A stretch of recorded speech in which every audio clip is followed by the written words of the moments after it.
Free. Welcome everybody to the meeting. I make the time now 10:03. The meeting commences at 10:03.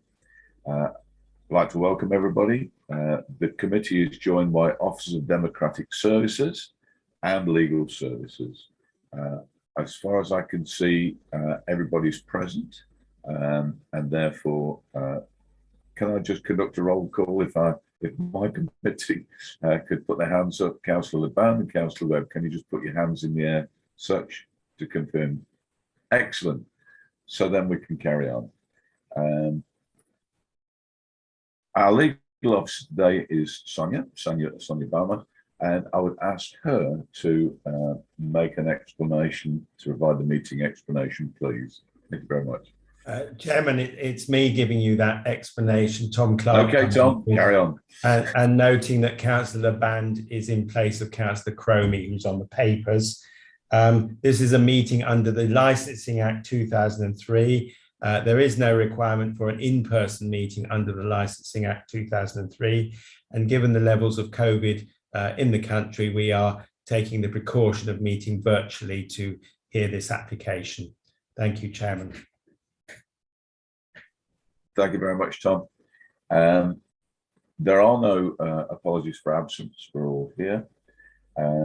So I need to read out the context, which is the procedure the licensing panel will follow in considering the application is set out in the Licensing Act 2003.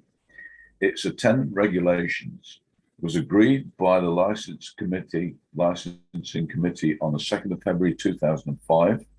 The licensing panel, in accordance with Rule 14 of the Licensing Act 2003, Hearings Regulations 2005, decide to exclude the public from all or part of the hearing where the licensing panel consider that it is in the public interest to do so.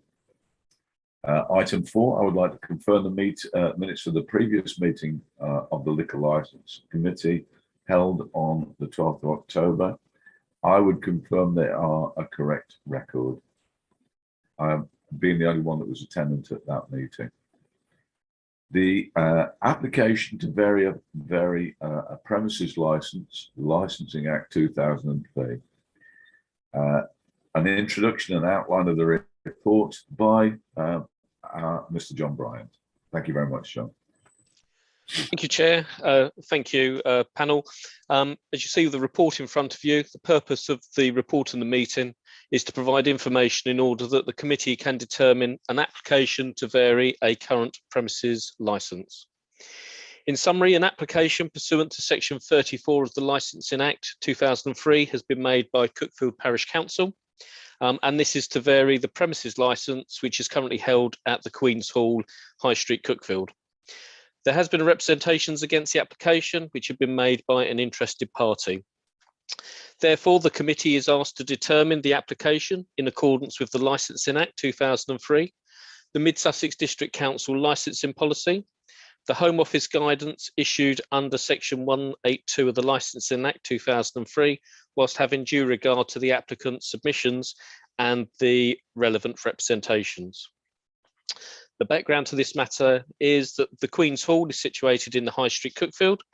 It's a listed Victorian Village Hall in the centre of the village, and there's a large hall to the rear of the building, and beyond that there is a garden which extends to the Cuckfield Recreation Ground. The hall has residential properties to both sides, and the land adjacent, the garden, was obtained by the Parish Council on a 25-year lease in 2020. And it's being converted into a nature garden for the public and hirers of the hall. The garden area contains a gazebo, which is licensed for wedding ceremonies, and the premises was issued with a premises licence by this council in 2005, when the previous Justices on licence was converted under the Licensing Act 2003. You'll see at item 6, I've set out the current licensable activities and licensable times. You'll see that the application for variation does not affect any of these timings for the indoor activities. Alcohol is supplied for consumption on the premises only, and currently the licensed premises consists of the building only. There are 2 additional conditions which are currently attached to the license, which are detailed at section 8. On the 2nd of November this year, Cuckfield Parish Council submitted an application to vary the current premises licence. Their intention is to extend the licensed premises area to include the garden to allow the consumption of alcohol in this area. There is a gazebo in the garden that's licensed for wedding ceremonies, and the application additionally requests music to be played outside only during a wedding ceremony. The variation application includes a request for an outdoor play to be held in the garden area on 1 occasion a year.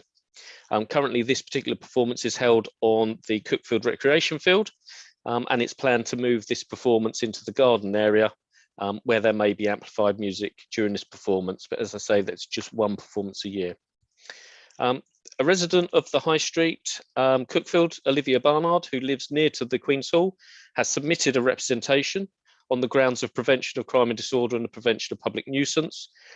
This representation has not been resolved during the consultation period. There was 1 other representation made during the consultation period from one of the neighbours, and this was resolved by the acceptance of additional conditions offered by the Cuckfield Parish Council in respect of the additional garden area.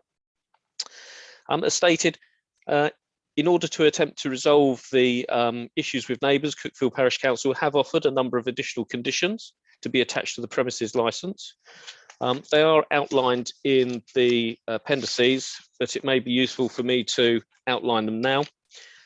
These are that music will only be played outside during wedding ceremonies. There will be no amplified or unamplified music played in the garden other than on these occasions. On 1 occasion a year, an outdoor play will be held with amplified music, and the use of the garden area for consumption of alcohol will only be permitted until 2100 hours.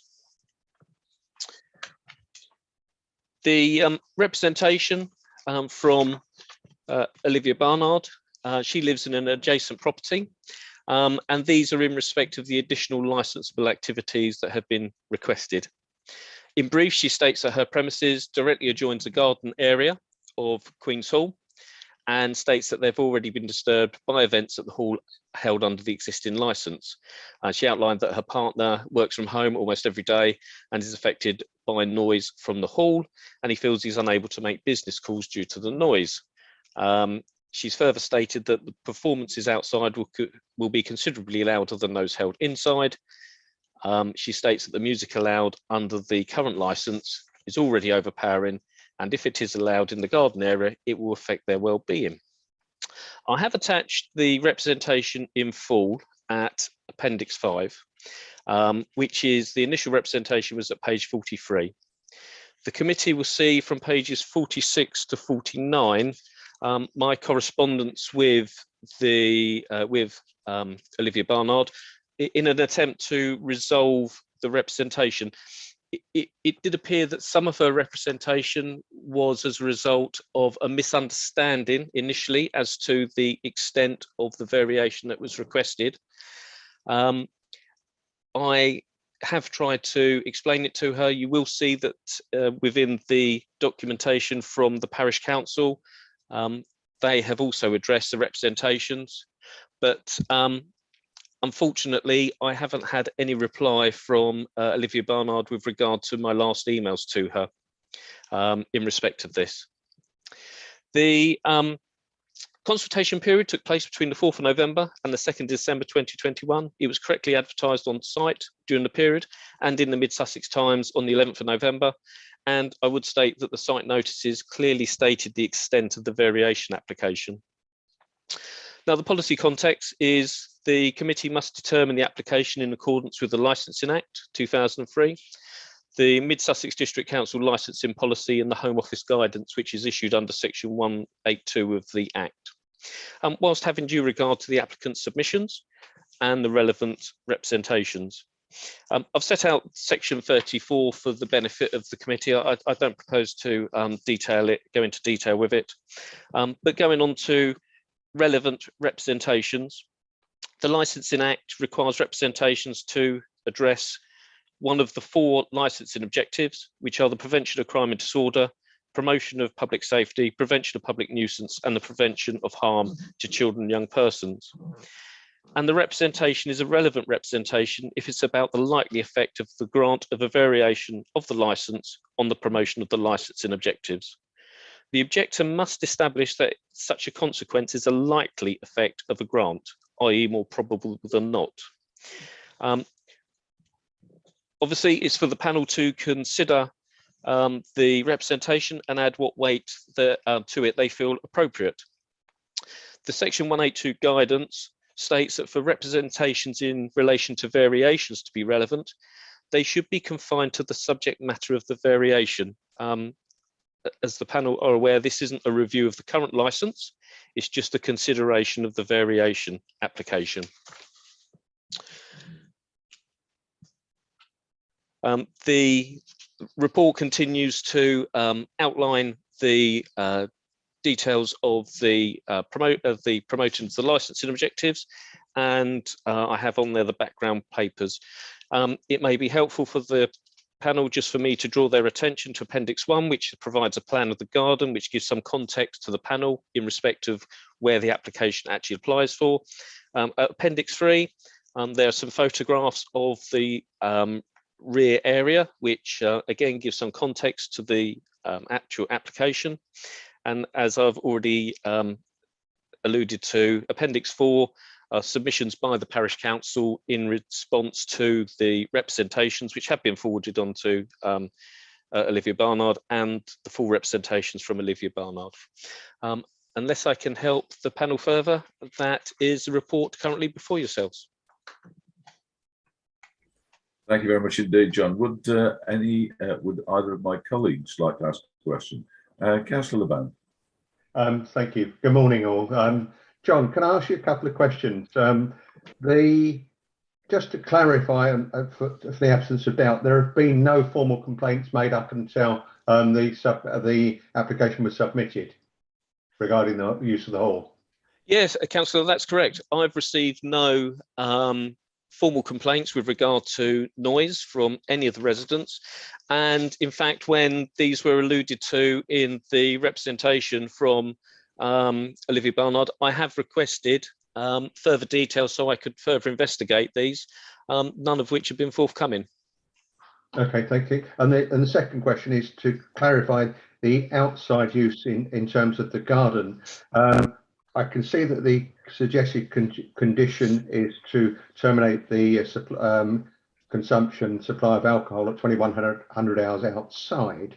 But also my understanding, having read all the documentation, is that the outside use should also cease at 2100 hours. Is that correct? The outside, there'd still be outside use for the benefit of people smoking, because there obviously has to be an outside area for smoking, but for the consumption of alcohol, that would cease at 2100 hours. So in essence, it would fall back to the situation that there currently is, where smokers can use the outside space, but obviously they can't drink out there. Smashing. And in fact, I've got another one to add on to that list.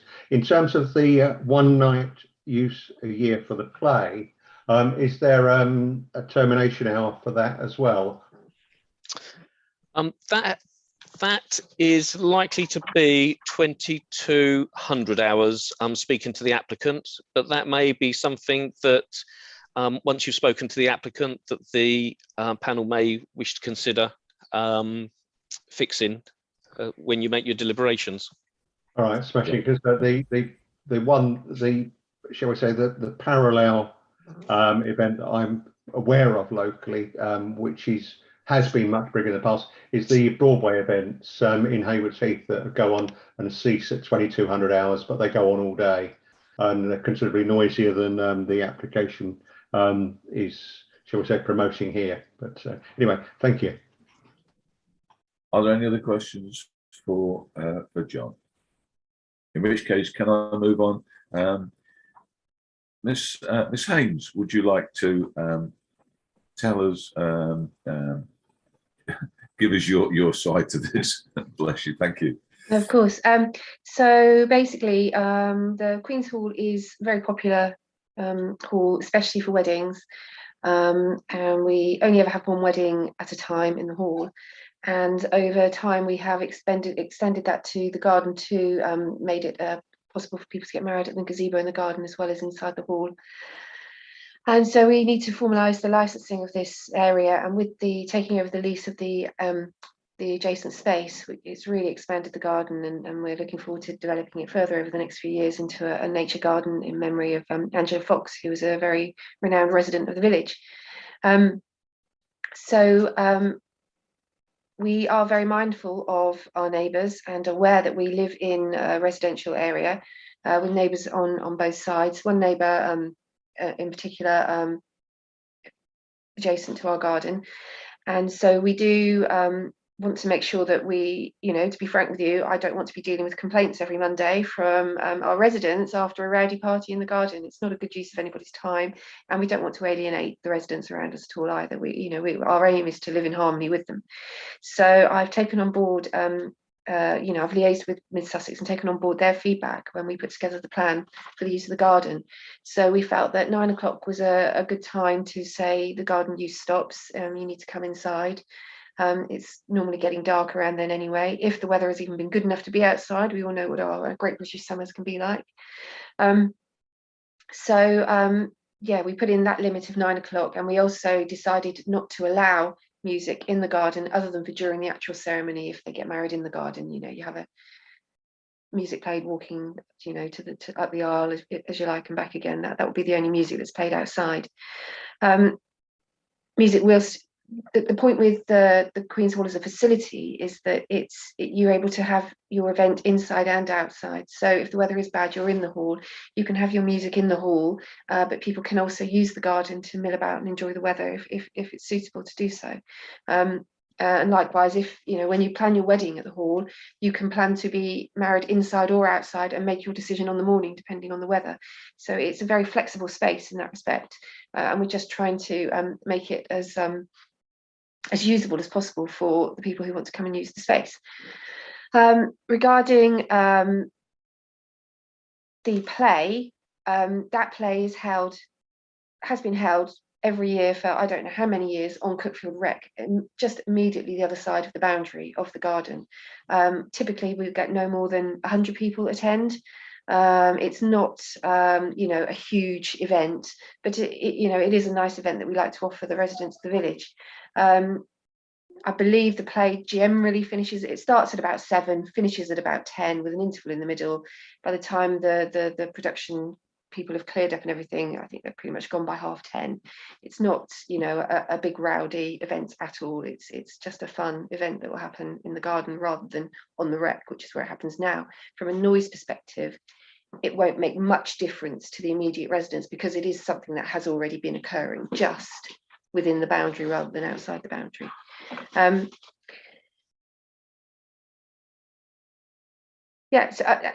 I ask a question, John? The lady who's made the representation, you said she lives immediately adjacent to the garden, but if I understand where she is in one of the little cottages just along, there's quite a gap between her garden and our garden because you've got the Helm and Hallett yard between us. So it's just something that just occurred to me as you were talking there. Another observation to make is that there are other establishments within the village who use their outside areas until much later than we do, and they are also in the middle of the village surrounded by residents. So we've deliberately chosen to contain our use of the garden just to make it a better experience for our neighbours. Well, you kind of bearing in mind the compromise between the use of the hall and the fact that it's been there for 130-40 years before many of our neighbours have been there, but also being mindful of the fact that they have a right to a decent standard of living in their own gardens, especially in the summer when people use their outside spaces more. We have notices up at the front of the hall, I know for sure, saying please be mindful when you leave. I can't remember if we've got one at the back, but if we haven't, we will certainly put one up so that people are aware of it. I think we do already, but we'll make sure that we do have one that says, please be, again, mindful when you're using the garden that, you know, we are in a residential area. And it is something we emphasise to all of our hirers when they come in to use the wedding space. We do explain to them that we are a residential area and we need them to be respectful of that. And we do always have somebody come to the hall at the end of our event. It doesn't exactly relate to this part of the license process, but we have someone come out to make sure that everybody is finished and done according to our license terms, and the hall is closed and everything is quiet again. And if we needed to do that for the garden, although I don't think we will, because we have our licensee who will manage that, but we will make sure our licensee is very much aware of the conditions as they would need to be, and that they know to make sure that people are not drinking in the garden after 9 o'clock. John, has there been any response from any other responsible authorities in relation to the licence application? Chair, I can confirm that there's been no other representations from any of the responsible authorities. In fact, the Environmental Protection team had no objection to the application, were happy for it to stand as it stands. And just going to the other point, within Appendix 3, which are the photographs for the panel, the last 2 photographs giving the end view of the garden area next to the hall, you'll see that in the distance of the photograph is in fact where I believe the location of the person making the representation actually resides. So to give you some context as to where they are. The wedding income for the hall is a key stream of income for the parish council. We really rely on it, and we missed it last year, certainly with COVID. So if we were unable to continue to generate this revenue, it would have an impact on the wider village, because we'd have no alternative but to reflect that in our preset rates. But the hall it's a popular, well-loved venue, and we see the use of the garden as an enhancement of that, and we're trying to do it in a very mindful way, being respectful of our neighbours. Thank you very, very much indeed, Ms. Haynes, and thank you, John, for your supplementary replies there. Thank you. Panel, have you any questions to ask of Ms. Haynes? Councillor Mann. So, thank you. Am I allowed to ask Ms. Haynes a question? Are you allowed to? Yeah, I'm getting a nod from Tom there. Thank you. Ms. Haynes, can I ask, actually, we haven't actually received any official complaints at a licensing level. Have you had any complaints as shall we say, the proprietors of the hall during the last year or so? Yes, we had a complaint earlier in the summer from the neighbour whose garden is adjacent to the nature garden. There was a wedding on a Friday, which is unusual, and they were playing music in the garden, and they were disturbing the neighbours, and that is a big part of the reason why we have chosen to put in the licensing restrictions that we have. We've taken on board their feedback, completely appreciate that what was occurring at the time was unpleasant for them, and we have ensured that that has not happened again since. We have made it very clear to all of our wedding hirers that they cannot play music in the garden, and that's why we want to put this restriction in to give that reassurance to our neighbours that we've taken their feedback seriously and appreciate the upset it caused them at the time. That is the only complaint that we have had.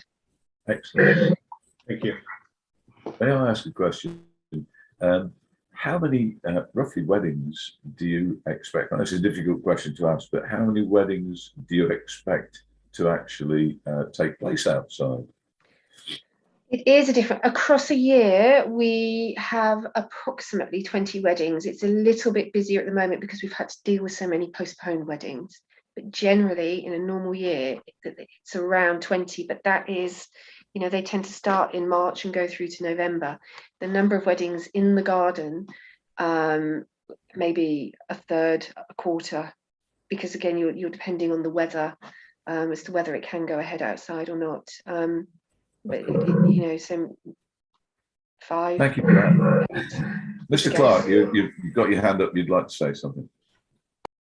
Yes, I just wanted to clarify with Sam Hines that the suggestion from Councillor Laban that effectively we make sure the play is cleared from the garden by 10:30, would that be acceptable to you as part of the licence conditions?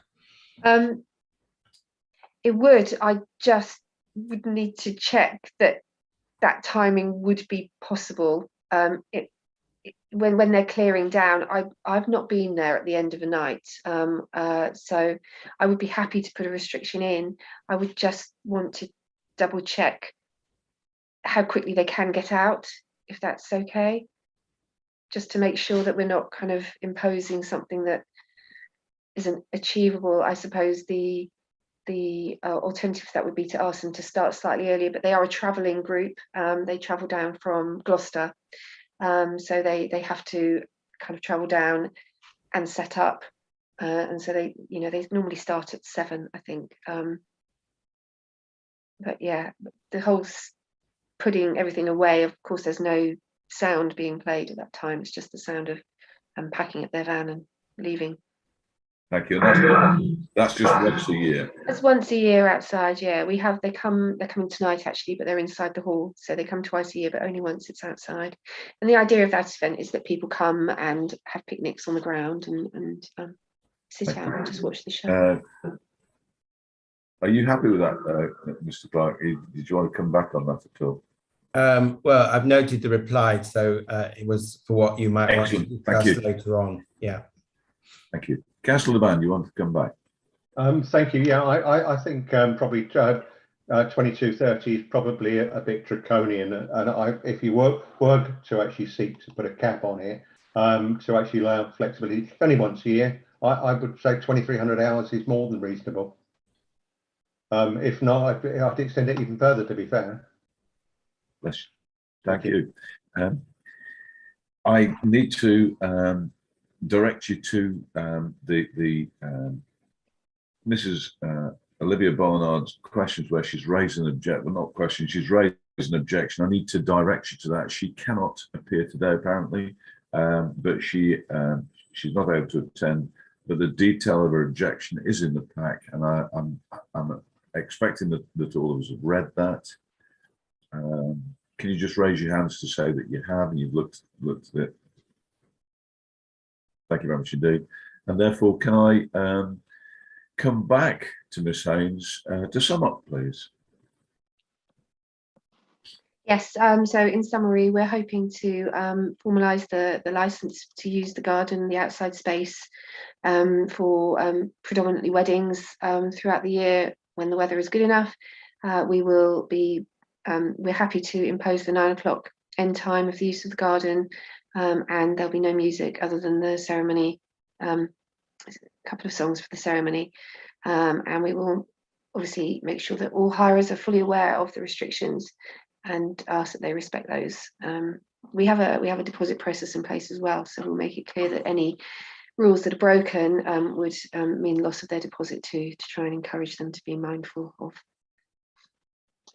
sticking to our rules, to respect our neighbours, so that we can continue to enjoy a peaceful relationship with them. Thank you very much indeed. Now I'm going to hand over to our solicitor, Sonia, and she will take us through the next part of what's going to happen to our meeting.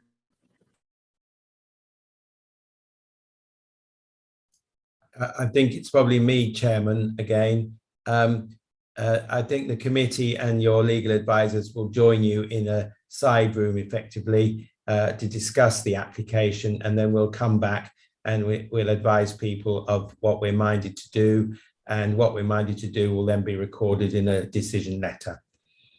Thank you very much indeed, Tom. Let's do it.